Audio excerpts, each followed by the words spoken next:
রাজশাহীতে ইমার্জিং দলের সিরিজের প্রথম ওয়ানডেতে সাউথ আফ্রিকাকে ৩ উইকেটে হারিয়েছে বাংলাদেশ। ৩০২ রানের টার্গেটে ২ বল আগে টপকে যায় স্বাগতিকরা।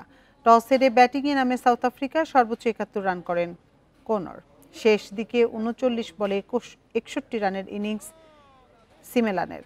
বাংলাদেশ ৮ বোলার ব্যবহার করেও সুবিধা করতে পারেনি। রিপন মণ্ডল নেন ৩ উইকেট। জবাবে জিসান রবিনের উদ্বোধনী জুটিতে আসে ৫২ রান।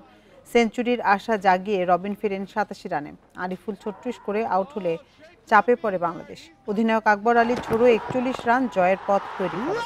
শেষ দিকে তোফায়েল ও রাকিবুলের নৈপুণ্যে ম্যাচ জিতে নেয় বাংলাদেশ। দুজনেই অপরাজিত থাকেন ২৪ রানে।